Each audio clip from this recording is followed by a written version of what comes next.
Hey guys, it's Lotus and welcome back to another video. Today we're going to continue on with our read-along of Guardian. Let's jump right into it. Chapter 37.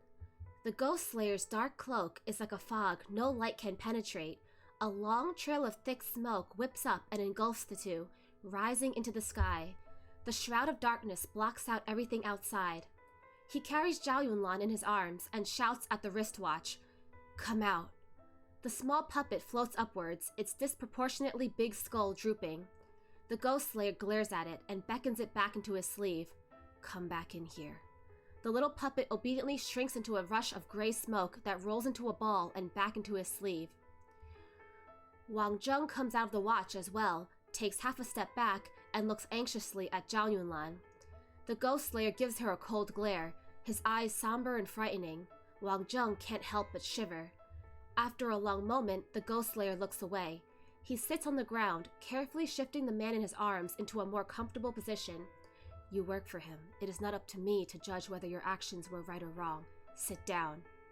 Wang Zheng dares not sit too close. She hesitates and sits as far away as she can while still remaining inside the pillar of smoke.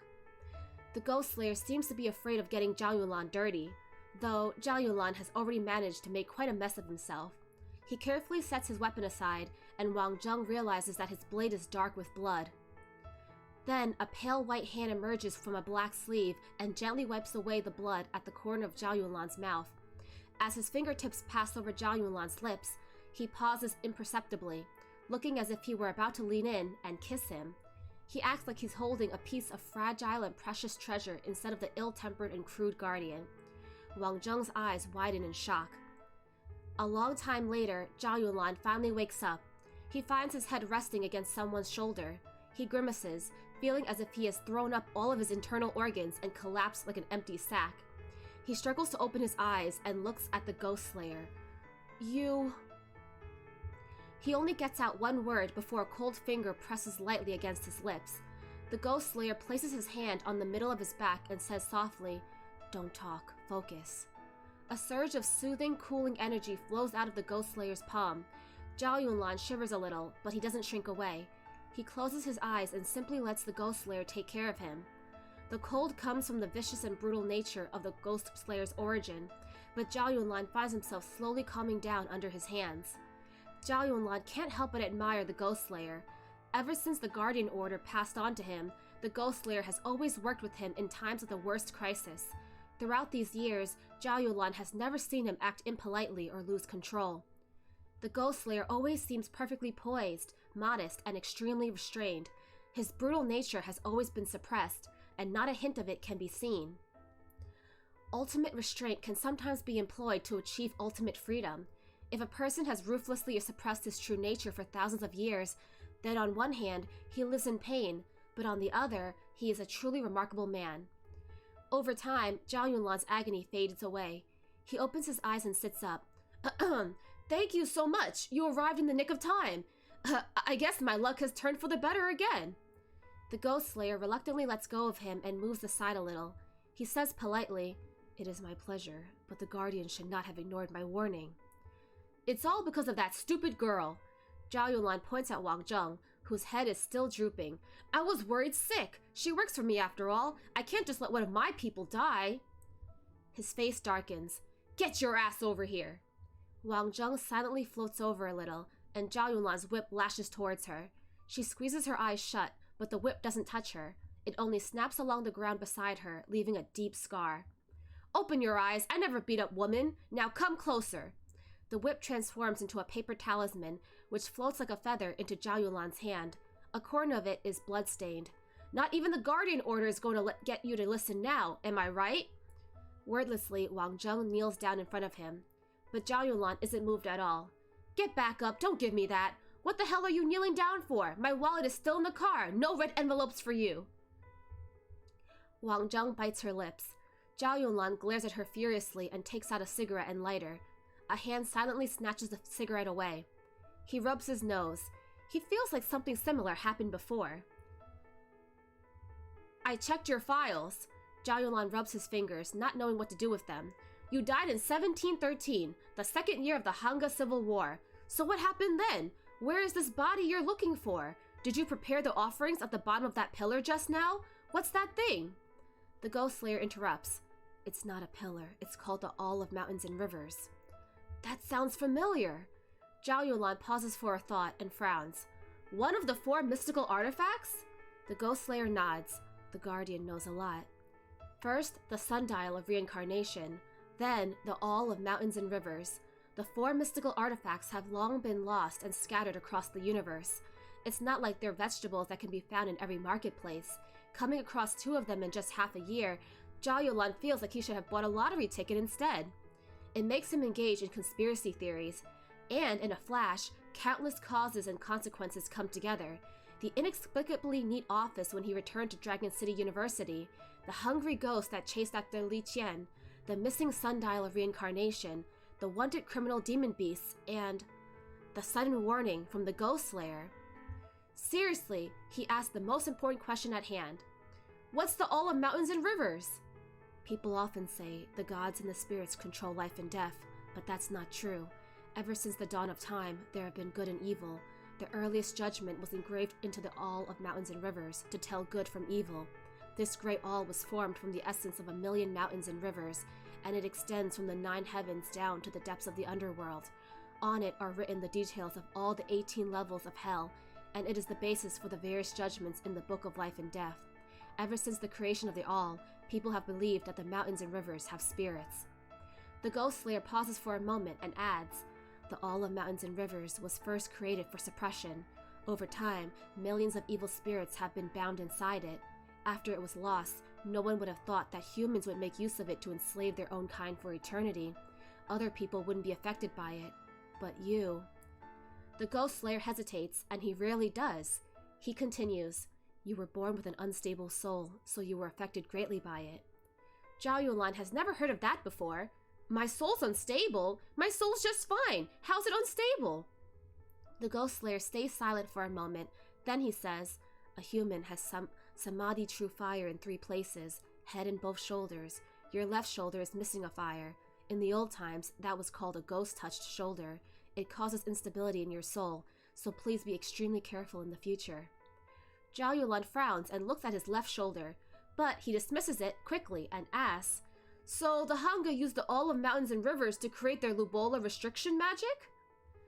The Ghost Slayer nods. They would behead people and burn their bodies, and use dark magic to trap their souls inside the valley. The All would absorb the souls, and then they would control the dead using their skulls. Zhao Yunlai points at Wang Zheng. What about her? The Ghost Slayer looks at Wang Zheng, who shivers as his gaze seems to pierce through her soul and look into all her past lives.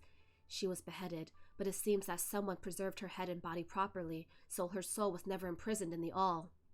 Wang Zheng smiles bitterly. Yes, I was immature back then. I died with a grudge and took possession of the body of a living person. That's how the previous guardian captured me and took me in under the guardian order. Wang Zheng wasn't my birth name. It's the name of the girl I possessed. My real name is Gillen. I was the daughter of the tribe leader who died in the Civil War. Zhao Yunlan realizes with annoyance that his SIU is full of people born into rich and powerful families. Wang Zheng continues, the leader of the rebels was called Sang Zan. His mother was my mother's maid. Our tribe didn't have normal citizens. You were either royal or a slave, so Sang Zan naturally was a slave as well, but he was brave and capable, so he stood out among them. My father appointed him to be in charge of the war horses. He was admired by many. She laughs bitterly. But in our tribe, no matter how capable you are, if you were a slave, your life was worth no more than that of a family's dog, cow, pig, or sheep. You could be bought, sold, and killed at will. Sang Zan was handsome and rich, but he had no personal dignity after all. At one point, my father got a young slave girl pregnant, and my mother was furious. That slave girl was Sang Zan's younger sister. My mother took her anger out on Sang Zan's mother and found some trivial reason to have her beheaded. Sang Zan's father was whipped to death by my elder brother. His sister, well, she eventually hanged herself. Zhao Yunlan starts chewing some beef jerky and comments, your dad was a prick. The Ghost Slayer, seeing he's in a foul mood, coughed and asked, there used to be a sacrificial stone tablet at the bottom of the All onto which tribute was placed, and engraved on it was a list of all the imprisoned souls. I see that the stone remains, but the list is gone. Did that happen during the war? Wang Zheng nods. Sangzan led his followers to victory and eventually arrived at the forbidden site. That is, at the olive mountains and rivers here. He said he wanted everyone in the tribe to live equally and with dignity, so he used a large file to destroy the list of names. The tribe leader, my father, mother, and brother, the rest of the royal families, and all their followers and soldiers were hanged in the watch house at the mountaintop. From then, the Hanga abolished royalty and slavery. What about you? Zhao Yulan asked. You weren't executed because you secretly helped Sangdan, right? Wang Zheng drops her head. I'd known him since we were little. When my father sent people after him, I was the one who hid him. I really didn't just want him to die. I didn't think the world would turn out like it did. End of chapter 37. So, some truths have come to pass. So first we start off the chapter with the Ghost Slayer cradling Zhao Yulan in his arms and is really worried about his complexion. He's also kind of mad, low-key mad at Wang Zheng for getting Zhao Yulan into a pickle. And so Wang Zheng is feeling really wronged and really sad and just kind of sitting far away from them. But yeah, when Zhao Yulan wakes up, he's like, oh, Ghost Slayer, what are you doing here? The Ghost Slayer's like, what can I do with you? You know, I can't leave you alone. But you know, Zhao Yulan accepts it pretty easily, and then he starts questioning and interrogating Wang Zheng. And he finds out that Wang Zheng is actually called Gelin, and her family was her family was part of the royal family from the Hanga tribe, and that there was this man called Sangzan who had ended up usurping her family and hanging all of the royals, and she died as well, but I don't know if she was killed and beheaded like the rest of them, or did she commit suicide because of her shame and humiliation from her family being killed. I'm not quite sure, but you know, let's keep reading to see what happens. I am so sorry for the sound in the background. I believe I am getting a voicemail, so just ignore that. Hopefully they stop talking. Please stop talking. Hello, can you stop talking? Okay, okay, let's just keep reading to chapter 38. Hopefully they're not talking about anything important because they're talking a long time. Are they done? They're done. Okay, thank you. Wow, that was a long voicemail. Sorry about that. Hopefully I talked over it and it didn't interfere with anything. But yeah, let's move on to chapter 38. Zhao Yulan frowns at her. You're not going to be sick, are you? Wang Zheng stares straight at the ground and doesn't answer. She always seems dazed when her eyes fixate on a spot. After a while, she says softly, I was young, not even 17. I didn't know anything. I was naive and foolish. I only saw what was happening right in front of me, and I only saw one path to cling to. Sangzan and I were childhood friends. Though he was a slave, I regarded him as family. Dad wanted to kill him, and of course I didn't want that. You hid him like a schoolgirl hiding a love letter from your parents, Zhao Yulan says impolitely. A faint smile emerges but quickly vanishes from Wang Zheng's face. I guess, at the time, I blamed my father. He did wrong and brought shame on me. He was our great leader. How could he be so shameless? Zhao Yulan stays silent, still wearing a grim expression, but his gaze softens subtly. Wang Zheng sighs for a long while. Is there nowhere in this world where everyone is free? Where everyone is equal? Nobody answers. After long moments, Zhao Yulan suddenly says, There is. Wang Zheng and the Ghost Slayer both turn towards him. Zhao Yulan's lips are still stained with bright red blood marks. His face is very pale. Against his dark gray shirt collar, he looks wan, but the contrast to his eyes is striking. His eyes are always bright, like nothing in the world can extinguish their light. He pauses for a moment, then says slowly, In death. The Ghost Slayer's face is still obscured by swirling dark mist, but hearing this, he says, Wouldn't that mean there is no hope? What is the purpose of living then? The Lord Guardian is too pessimistic. You aren't considering the essence of the matter, Your Honor. Zhao Yulan looks up calmly. What's fair and what's equal? If someone considers himself fairly treated, that means there must be others who feel that they're not. If someone is starving, for them, equality would mean being fed as well as others. When everyone is adequately fed, equality will mean having the same dignity as others. Even if everyone lives with dignity, there will still be idiots who believe themselves superior to others. And they would never quit until death, would they? Equal or not, isn't that all up to each person to decide? The Ghost Slayer is lost for words for a moment, then he laughs lightly. That's a preposterous argument. Zhao Yulan laughs too and changes the subject. Sangdan won the war, killed your dad, erased the names on the altar, and abolished slavery. So what happened then? Afterwards, for matters big or small, the eldest member represented the whole family to raise concerns and vote for solutions, and the majority view would be adopted.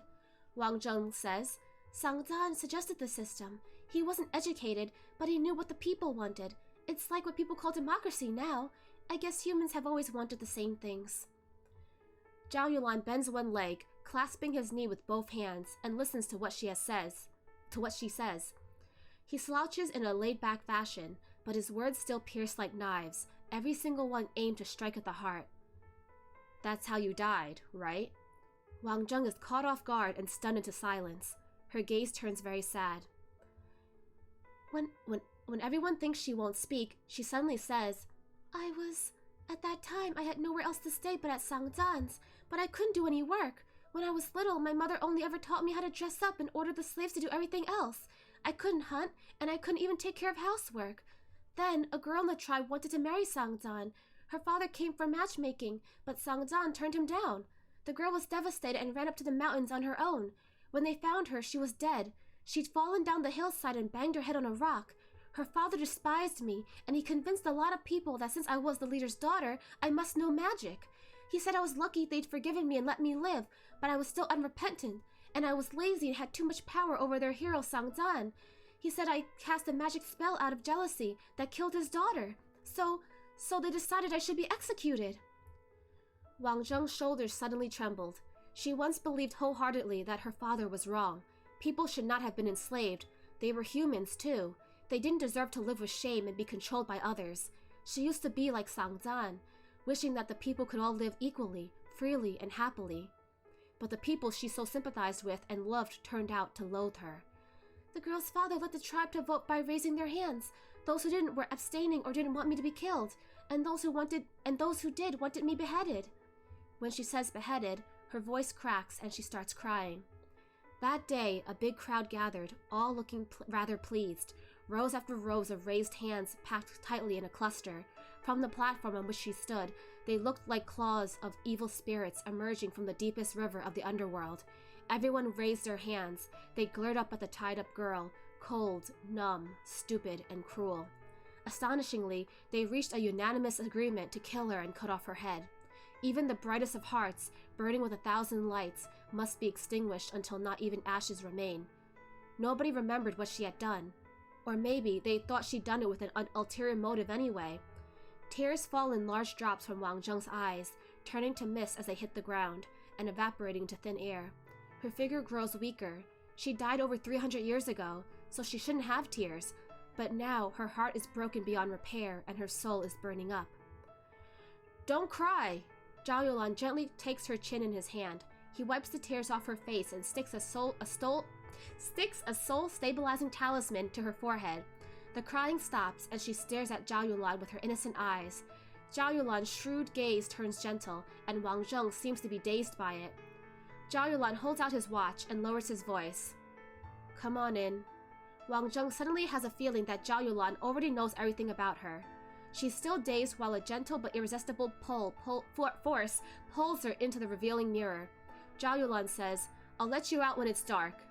Wang Zheng disappears. Zhao Yulan and the Ghost Slayer are left, lost for words. Zhao Yulan closes his eyes, exhausted. The Ghost Slayer stays silent for a moment, then pats his shoulder. Don't sleep just yet. The all of rivers and mountains hurt you. If you sleep, your soul that has just stabilized might weaken again. You can rest later. Does your chest still hurt? Zhao Yulan rubs between his eyebrows hard and says hoarsely, I'm fine. It's just that stupid girl's damn drugs. I've been feeling dizzy all day. How about I escort you back first, then return for the all of mountains and rivers? Zhao Yulan waves his hand and forces himself to look energetic. Finally, he can't help but plead, Please, can I have a cigarette? He treats the Ghost Slayer's silence as acquiescence and swiftly lights up.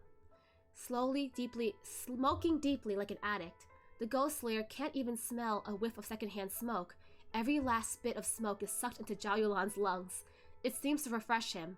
I'm fine, really. I treat vomiting blood as detoxing. I just don't know what that thing was, and I was caught a little off guard. You don't have to walk me back, Your Honor. Taking the all is the priority. Last time, someone else got to the sundial first, so don't delay because of me. The Ghost Slayer freezes. Last time, you saw? Zhao Yulan shoots him a baffled look. I'm not blind, but the underworld put out an order to kill demon beasts. I wonder who's behind all this. Who would dare challenge you like that? The Ghost Slayer is silent for a moment, and Zhao Yulan realizes he's put him in an awkward position. He says, Oh, I'm not looking for answers from you. It's just that I'm in charge of the living world, so if it's ever going to affect us here, it would be nice if you could warn me in advance, Your Honor. The Ghost Slayer agrees quietly. Zhao Yulan stands up, puts the cigarette out in the snow, and seems more lively again. He puts out a scruffy paper talisman, crumples it into a ball, and eats it. Damn, so hard to chew. Let's go, shall we, Your Honor? The Ghost Slayer nods and retracts the smoke barrier. The All of Mountains and Rivers reappears in front of them. Though Zhao Yulan is chewing on a soul-stabilizing talisman, he still feels the soul-crushing hostility emanating from the All of Mountains and Rivers. He puts a hand into his pocket and stands straight, his chin raised, facing the colossal monument. He realizes that the cross-section of the All is an octagon. It penetrates the ground sharply, all the way down to the center of the earth. The Ghost Slayer walks forward, stands still, palms pressed together, and after a moment, whips up a fearsome storm. The gall is tearing at his hood and dark cloak, but he remains poised. The Ghost Slayer bellows, Souls of the Mountains. The All of Mountains and Rivers trembles, then the ground. After that, the snowy mountains tremble as well. From the depths of the valleys and hills comes a rumbling sound like thunder, as if a god trapped under the icy rocks is being awakened, letting out a terrifying cry that darkens the skies. Suddenly, there's a flash of phantom shapes around him. Zhao Yulan struggles to keep his eyes open in the gusts, and what he sees is like an illusion streaking through the air. He recognizes Wang Zheng in her teens, innocent and naive. A handsome young man in rags stands on high, looking back at her with a bloody face and a genuine and pure smile.